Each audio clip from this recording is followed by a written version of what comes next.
आपने जॉन इब्राहिम की 2022 में आई अटैक मूवी तो देखी ही होगी, जिसमें टेररिस्ट इंडियन पार्लियामेंट में अटैक कर देते हैं और ऐसा ही कुछ सीन हमें बांग्लादेशी पार्लियामेंट में भी देखने को मिल रहा है। पर डिफरेंस ये है कि ये कोई टेररिस्ट नहीं बल्कि बांग्लादेशी स्टूडेंट है। 5 अगस्त सोमवार को Bangladeshi protester prime minister residence पर अटैक कर देते हैं। इसके बाद शेख हसीना को 45 मिनट मिलते हैं बांग्लादेश छोड़कर जाने के लिए, जिससे शेख हसीना ढाका से एक मिलिट्री एयरक्राफ्ट C-130 में बैठकर 9 AM दिल्ली गाजियाबाद के एक हिडन एयरवेज पर पहुंचती है और इंडिया के ही national security adviser Ajit Doval से मीटिंग करके इंडिया के ही किसी सीक्रेट एंड सिक्योर प्लेस पर अपनी सिस्टर शेख रेहाना के साथ रह रही है। पर शेख हसीना का बांग्लादेश छोड़े जाने पर भी प्रोटेस्ट रुक नहीं रहे हैं, बल्कि अब इन दंगों का अत्याचार हिंदू मंदिर और बांग्लादेश में रहने वाले 8% हिंदुओं पर होने लगा है। The Hindus say they feel unsafe. Most cases Hindus were attacked. But minorities, the business and temples also came under attack at multiple locations. और ये कोई पहली बार नहीं है जब बांग्लादेश में हिंदुओं पर अत्याचार हो रहा है। इससे पहले 1971 में जब बांग्लादेश पाकिस्तान का हिस्सा था और ईस्ट पाकिस्तान कहा जाता था, पाकिस्तान आर्मी ने ईस्ट पाकिस्तान में जेनोसाइड किया, जिसमें हिंदू और बंगालियों को टारगेट किया गया और 3 मिलियन बंगालियों ने अपनी जान गंवा दी। 4 लाख महिलाओं और बच्चों का रेप किया गया। 50 लाख से ज़्यादा रिफ्यूजियों ने रेड क्लिफ बॉर्डर क्रॉस किया और जिस हिंदुओं की पॉपुलेशन 1951 में 22% थी, वही 2022 में घटकर सिर्फ 8% रह गई है और मुसलमानों की 76% थी, जो अब बढ़कर 91% हो गई है। दरअसल बांग्लादेश एक मुस्लिम कंट्री है, जिसके कारण टाइम टू टाइम बांग्लादेश में हिंदू कम्युनिटी का एक्सप्लॉइट किया जाता है, जिससे हर साल 2,30,000 हिंदू बांग्लादेश छोड़कर चले जाते हैं।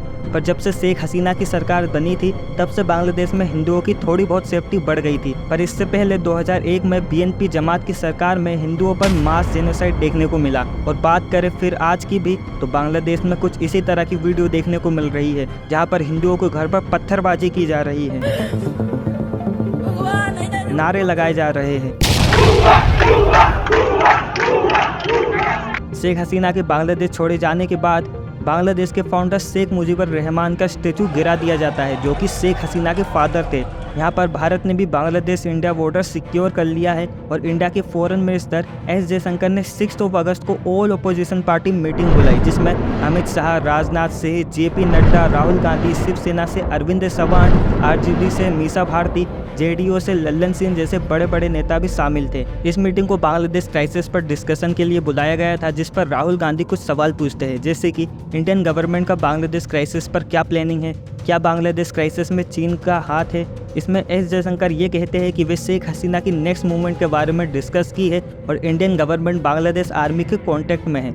शेख हसीना के रिजाइन करने के बाद और बांग्लादेश से इंडिया आने के बाद बांग्लादेश आर्मी के जनरल वकर उस जमान और राष्ट्रपति मोहम्मद शहाबुद्दीन दोनों ने 5 अगस्त मंडे को बांग्लादेश में एक इंटरिम गवर्नमेंट बनाने का अनाउंसमेंट किया, जिसके बाद 8 अगस्त को इस इंटरिम गवर्नमेंट के मेंबरों ने शपथ ली और इस इंटरिम गवर्नमेंट को नोबेल विजेता मोहम्मद यूनुस लीड करेंगे, जो इस इंटरिम गवर्नमेंट के प्राइम मिनिस्टर है। और ये गवर्नमेंट तब तक पावर में रहेगी जब तक कि बांग्लादेश में इलेक्शन ना हो जाए। पर क्या बांग्लादेश में ये तबाही का कारण पाकिस्तान है? और अगर ऐसा है तो बांग्लादेश के आने वाले कुछ दिन शायद इंडिया के लिए खतरनाक हो सकते हैं, क्योंकि हम बांग्लादेश के साथ 4095 kilometre long distance international border share करते हैं, जिससे कई टेररिस्ट का इंडिया में घुसना काफ़ी आसान हो जाएगा, क्योंकि बांग्लादेश क्राइसिस से पहले कई हज़ारों लोग बांग्लादेश से इंडिया में बड़ी आसानी से एंटर हो जाया करते थे, जिससे Bangladeshi YouTube blogger DS travelling info ने अपनी वीडियो में इंडिया में इलीगल एंट्रेंस का रास्ता बताया।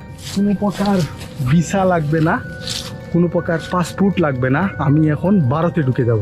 सोचो अगर इस रास्ते से कोई आम आदमी नहीं बल्कि कोई टेररिस्ट घुसा है तो इंडिया में कितनी बड़ी तबाही होगी। हम वैसे ही इंडिया के नॉर्थ वेस्ट साइड में पाकिस्तान जैसी टेरर कंट्री की वजह से काफ़ी प्रॉब्लम में रहते हैं, और अब इंडिया की ईस्ट में भी एक ऐसी पाकिस्तान जैसी टेरर कंट्री का होना इंडिया के लिए काफ़ी खतरनाक हो सकता है। शेख हसीना के बांग्लादेश छोड़े जाने से पहले ही शेख हसीना ने बांग्लादेश अपोजिशन पार्टी BNP और जमात इस्लामी और उसकी स्टूडेंट विंग इस्लामी छात्र शिविर पर बांग्लादेश में दंगे भड़काने का आरोप लगाया था। माना जाता है कि जमात इस्लामी को पाकिस्तान सीक्रेट एजेंसी ISI का सपोर्ट है।